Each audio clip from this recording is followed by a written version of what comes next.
पूरा देश जानता है कि राहुल गांधी के पास अब कितना पढ़े हैं हम नहीं जानते हैं, लेकिन भारत की लोकतांत्रिक व्यवस्था की जानकारी बहुत कम है, न के बराबर।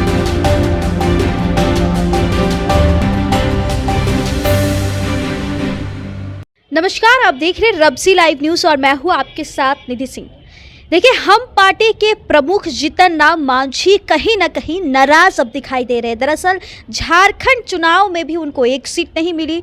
अब दिल्ली चुनाव में भी उनको एनडीए की तरफ से एक सीट भी नहीं देने का काम किया गया है। अब वह बयान देते हैं कि झारखंड और दिल्ली तो चला, अब बिहार में अगर नहीं मिला तो बहुत बड़ा इसका अंजाम देखने को मिलेगा। हम बात करेंगे बीजेपी से विधायक है नारायण जी, उनसे ही बात करेंगे। कैसे देखते हैं जीतन राम मांझी के इस बयान को? ये जीतन राम मांझी पुराने साथी हैं, हम लोग उनको गार्जियन मानते हैं। अभी केंद्रीय मंत्री हैं, हमारे माननीय प्रधानमंत्री जी उनको इज्जत करते हैं। अब जहाँ तक वो बात करते हैं झारखंड और दिल्ली की, तो उनका तो कहीं पकड़ नहीं है उन स्टेटों में। बिहार में थोड़ा बहुत अपने जातीय के अंदर में है उनका, तो उसके लिए हमारे प्रदेश के अध्यक्ष हैं दिलीप जायसवाल जी और हमारे माननीय मुख्यमंत्री नीतीश जी ने पहले ही बात लोगों से कर लिए हैं कि किसको कितना सीट मिलेगा। कोई विवाद इसमें नहीं है, लेकिन अपने लड़के के दबाव में या पुतोहू के दबाव में या पार्टी के दबाव में, कार्यकर्ताओं के दबाव में अब कुछ न कुछ बोलते हैं ताकि जैसे उन लोगों को भी संतुष्टि मिले। और ऐसे बोलने से थोड़ा सा गठबंधन में ज़रूर तनाव होता है, इस चीज़ को मानते हैं। और मांझी जी गार्जियन स्वरूप है, नहीं बोलना चाहिए और इस तरह बोलकर जो है सो गठबंधन को कमज़ोर करने का काम को नहीं करना चाहिए। उनका हम लोग सम्मान करते हैं। जब बिहार में राहुल गांधी जी पटना की धरती पे आते हैं, वह जातीय जनगणना को लेकर फर्जी बताते हैं, कैसे देखते हैं इसको? देखिए, आप सभी जानती हैं एनडीए के साथ नीतीश जी थे तो प्रस्ताव आया था और उस प्रस्ताव में सभी की सहमति भी बनी थी।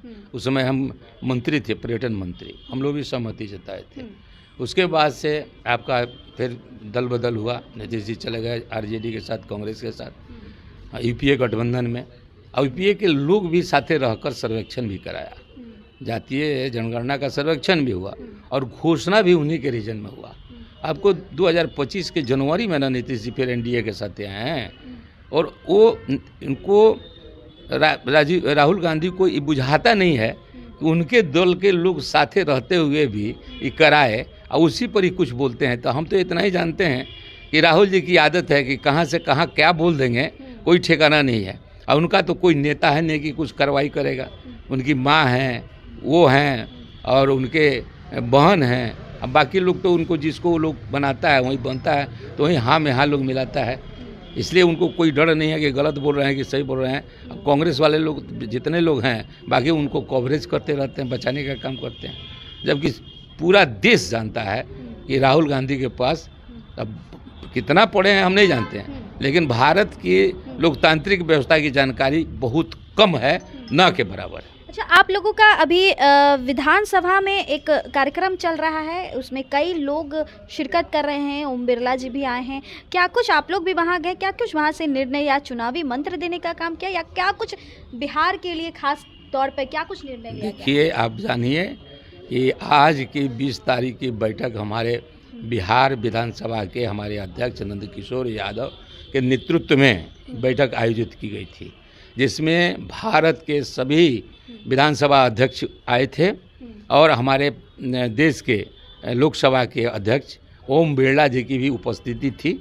सम्मानित ढंग से उन्होंने आपका संविधान का गौरव पर ही चर्चा किए और कैसे लोकतंत्र में हम संविधान को और मजबूत करें, विधानसभा से लेकर लोकसभा तक जो आम जनता की सोच है उसको हम लोग उस पर काम करें, न कि इधर उधर हल्ला गुली करके और सदन को न चलने दे। इस शोभनीय बात नहीं है।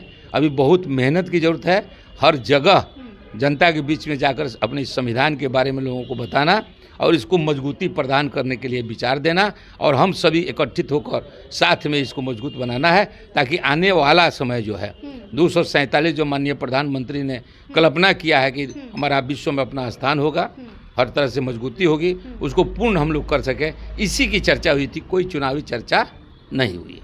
तो चलिए, कोई चुनावी चर्चा नहीं हुई, बिहार या पूरे भारत की विकास को लेकर के इस बैठक, इस कार्यक्रम में बात चली थी और संविधान को मजबूती बनाने की इस कार्यक्रम में बात चली, मुख्य रूप से यही।